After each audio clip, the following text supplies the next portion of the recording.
दोस्तों आज मैं आपसे बात करने वाला हूं परिक्रमा मार्ग के बारे में, जहां पर बहुत सारे लोग ये समझ के चले जाते हैं कि वहां पर उन्हें प्रेमानंद महाराज के दर्शन हो जाएंगे या फिर वहां पर वो आसानी से प्रेमानंद महाराज के दर्शन कर सकते हैं।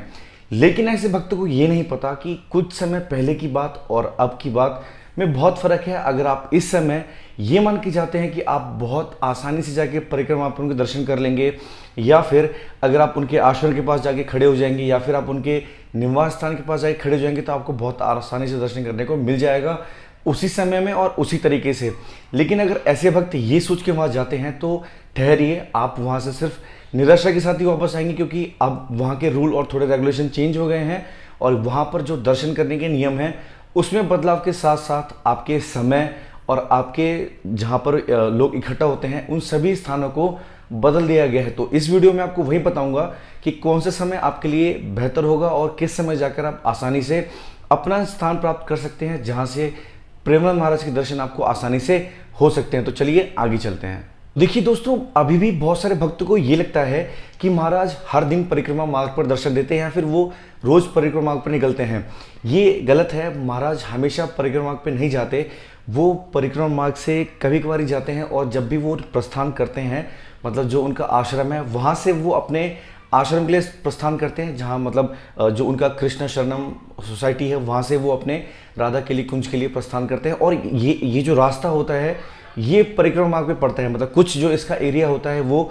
परिक्रमा मार्ग पे पड़ता है, तो लोगों को वहाँ पे दर्शन होता है। और लोग भारत ये बताते हैं कि मतलब बाबा रोज़ परिक्रमा में लगाते हैं और बाकी चीज़ें जो भी हैं, लेकिन ऐसा बिल्कुल भी नहीं है। वो सिर्फ और सिर्फ अपनी सोसाइटी से अपने आश्रम के लिए प्रस्थान करते हैं और जो इस ड्यूरेशन का जो रास्ता है वो पड़ता है परिक्रमा मार्ग पर, तो लोगों को यही लगता है कि वो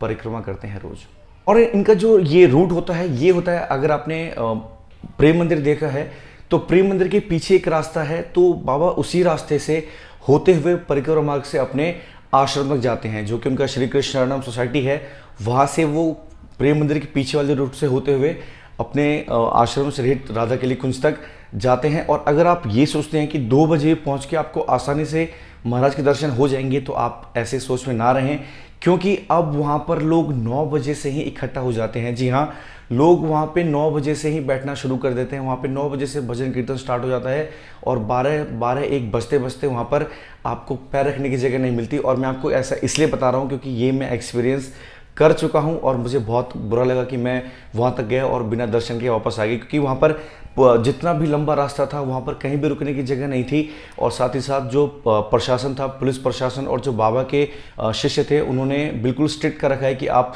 भीड़ नहीं कर सकते, या फिर आप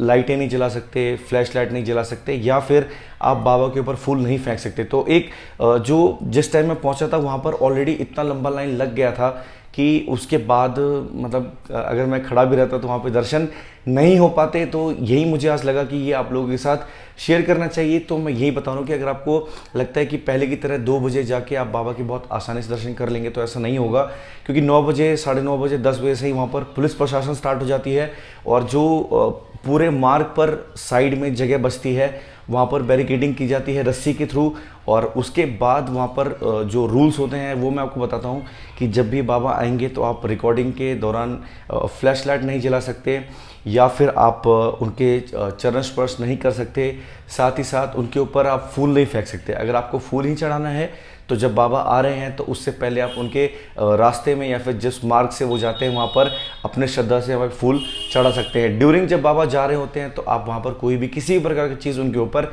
नहीं फेंक सकते, या फिर आप किसी भी प्रकार की हुटिंग नहीं कर सकते। देखिए दोस्तों, वैसे तो हर भक्त का हक होता है कि वो जिसको भी पूछ रहा है या फिर जिसे ही मानता है कि उससे हर तरीके से मिल सके या फिर किसी भी तरीके से वार्तालाप कर सके। लेकिन बढ़ते भीड़ की वजह से और लोगों के जो बर्ताव होते हैं, जैसे कोई सडन उनके आगे गिर जाता है या फिर कोई उनके ऊपर अपनी श्रद्धा से ही सही लेकिन फूल फेंक देता है बहुत सारा, जिससे बाबा को थोड़ा प्रॉब्लम होता है। और उनके जो प्रॉब्लम्स हैं उसके बारे में आपको पता ही होगा कि उसमें लोगों से दूर रहने का थोड़ा होता है, क्योंकि जो उसमें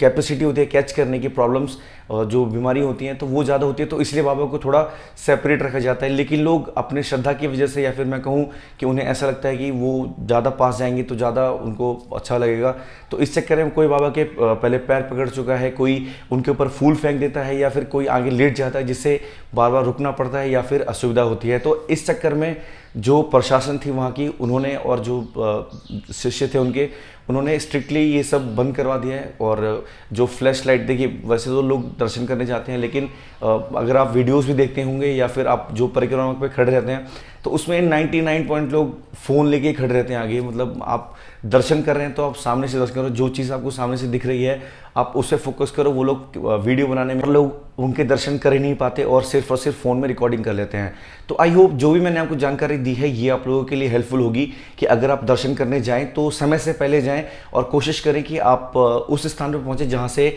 आपको प्रॉपर दर्शन हो सके। अगर आप लेट जाएंगे तो आपको दर्शन करने में थोड़ी समस्याएं होंगी। फॉलो करेंगे तो तब तक के लिए धन्यवाद।